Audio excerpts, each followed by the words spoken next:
Hello everyone, hope you are doing well. We'll continue with our tour of verbs. In last three parts we have seen the overall verbs by function, the main verbs, and in the last part, that is part 3, we have seen the primary auxiliary verbs. If you have not watched the previous video, click on the card here and watch the video. Well, we'll continue with the second form of the auxiliary verbs. When we already have the primary forms of auxiliary verbs, which we call primary auxiliary verbs, why do we need the second form, that is modals? Well, the primary auxiliary verbs basically help in giving more details to the main verb. What are those details? Just the number of people doing the work, whether it is done by one or multiple people, and the time of the verb. But we need something more than that. That is, if speaker wants to say or show his attitude towards the work, he wants to convey the mood of the work, he wants to convey the mode, mode, the way in which the work is being done.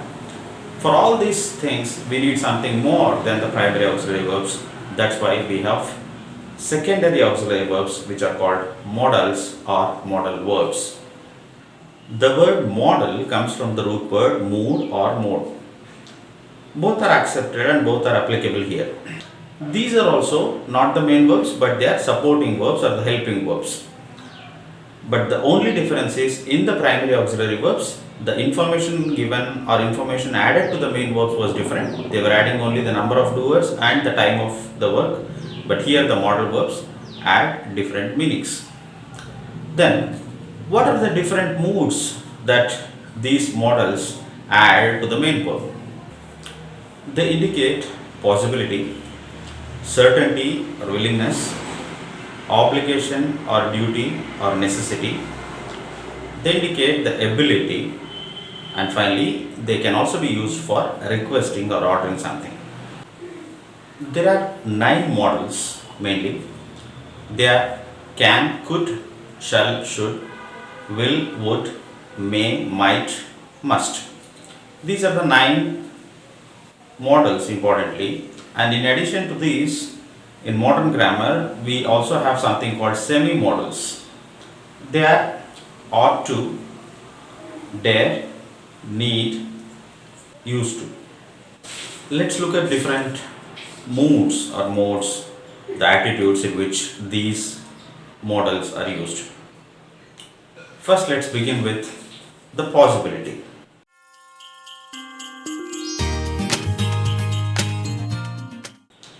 What are the different modals that we use for possibility? 1. We use can, could, may, might, and must. These 5 modals can be used to express the possibility. I can just say, it may rain tonight. It may rain tonight, it's not certain, but there is a possibility. Just looking at the weather now, I'm just predicting that it may rain tonight. The prices might hike after the elections again. Now the prices are low, but after elections the prices may hike, might hike. So this is again one more possibility. Can and could can also be used to indicate possibility. For example, something like, this tablet can bring dizziness in some people. Can bring dizziness in some people, we are not sure, but there is a possibility. Next, the war could break out anytime shortly. The war could break out anytime. The word could is just indicating the possibility of war breaking out. And lastly, we can even use the word must to indicate the possibility. We can say someone like, go and console her, she must be crying. We are not sure if she is crying or not, but there is a possibility. Just go and talk to her. This is how these 5 modals are used to indicate possibility.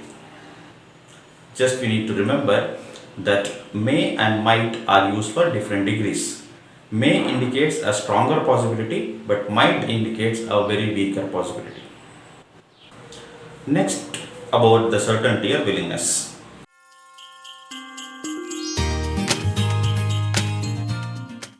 When we speak about certainty, we just mean that something is going to happen without fail. Majorly the words which we use here are, we use must, will, would and shall. If you have to specify something about the present or shortly after some time, then we just say he must be here in 2 minutes. It just means that we are certain. Maybe he has called you up and he has told that he is on the way and he would reach in 2 minutes. Then we say he must be here in 2 minutes. Then for future we use the word will. He will go to Delhi tomorrow. He will go to Delhi tomorrow just indicates it is certain that he will go to Delhi tomorrow. Then would is the past action. When we speak about the future in the past, then we use the word would.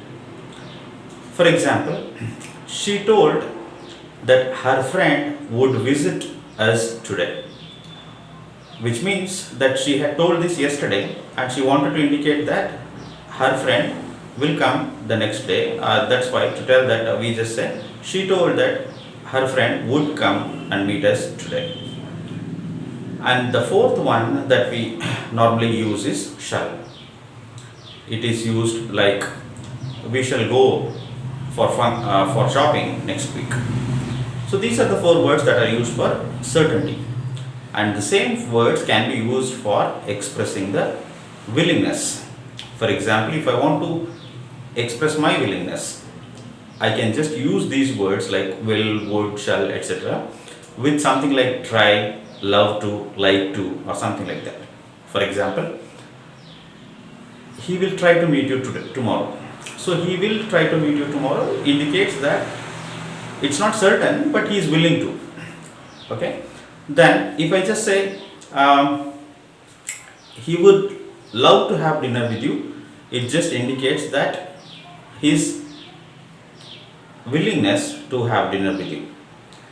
So these are the words which are used to express the certainty and willingness. The next mood is the obligation, or what we call duty.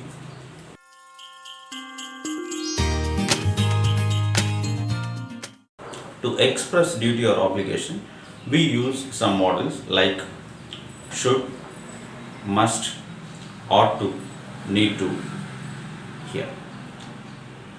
We use should like all should gather here at this place in uniform tomorrow. It's an order, it's an obligation, it's your bound responsibility to be here at 8 o'clock in the morning in uniform. We can use the word must in a higher degree, like you must fill the application with a blue ink pen. Look at the difference between should and must. There is a difference in degree. When we speak something using the word should, it's little flexible compared to what we use with must. When we use must, there is no escape route. It is very compulsory that we have to perform that. You must fill the application form in the blue ink pen, otherwise your application would be rejected. Well, next two words, which are semi-modals, ought to and need to, are also used for obligations or duties. Ought to is especially used for some good practices or moral, ethical things. For example, something like you ought to respect your elders. All citizens ought to follow traffic rules. So ought to is used for good practices or some moral or ethical things. And lastly, need to is also a polite way of ordering something to someone. For example, the same sentence that we used at first, you should assemble here at 8 o'clock, can also be told as you need to be here by 8 o'clock tomorrow. So should sounds a little harsh, then we can use need to order politely. A small must know part here about ought to and need to is when we use them in negative sentences with not. We don't have to use to. For example, when I say you need to assemble here at 8 o'clock, we use the word to. You need to be here, you need to assemble here. But when we are using it in a negative sentence with not, you don't have to use to. You need not assemble here at 8 o'clock, or you need not come in the uniform. Similarly with ought, we don't use to. You ought to respect your elders. You ought not respect your friends. You can be friendly with them. So you ought not respect your friends. You can be friendly with them. So we don't use you ought not to. You need not to. That's wrong. We just use you need not assemble here by 8 o'clock. You ought not respect your friends. The next mood is, the next attitude is ability.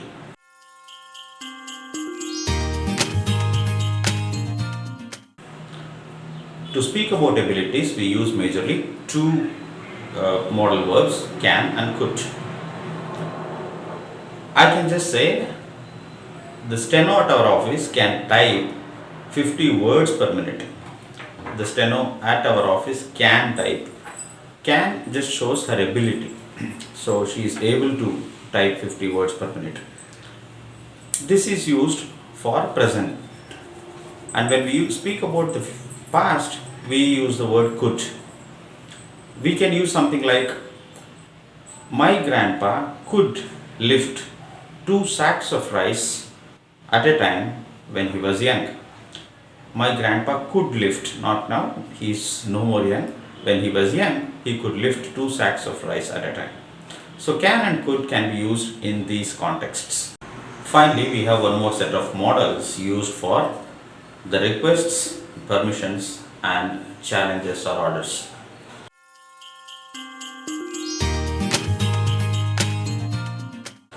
We will first start with requests. When we say request, we are expecting someone to do something for us and just we have to ask for it. That's request. We use the modals like can, could and would in this case. Something like, can you please open this lid for me, please? So lid of the bottle should be opened and you are asking someone to do it for you. Can is used. We can also make it more polite. We can even have a polished version of it by using the word could. Could sounds more polite. Could you please remove the tag on that shirt, please? You are asking that person to remove the tag for you. Then we can even use a word like would to request something to someone. I would like to have coffee. You are indirectly telling them or requesting them to bring coffee for you. So this is how can, could and would can be used for requests. Next is about the permissions. Permissions are sought. You ask for permissions when you want to do something. For example, we say something like, may I come in? May I come in, ma'am? So you're asking permission to enter into a classroom or somewhere else. We use the word may. We can also use the word like shall. Shall I open the envelope now? Shall I open the envelope now? You want to do something, you want to open the envelope to see what's inside. So you're asking someone's permission to open the envelope. Then we can also use the word should, but it is used in different contexts. May and shall are almost used in the same way to politely ask someone so that you can do something, but the last word should is used in a different context. We use should with compulsion when we are not willing. For example, something like, should I attend the party tomorrow without fail? So you are expressing your unwillingness indirectly by using the word should. Should I attend the party without fail tomorrow? So you are almost seeking permission not to attend the party by saying should I. Is it compulsory? So this is how we can use different words for expressing our request and for seeking permissions. And lastly, when we have to order someone or when we want to warn someone or challenge someone, we use a strong semi-modal called dare. So we use something like dare. How dare you enter my room without my permission? So you are strictly asking them, you dare not go and disturb her. You dare not go and disturb her. So here, this is how the word dare can be used strongly to either challenge someone or to order someone or to warn someone. This is all about the modals or modal verbs. I hope we learned something new today. We are going to meet in the next video with a new topic, that is linking verbs. Until then, take care.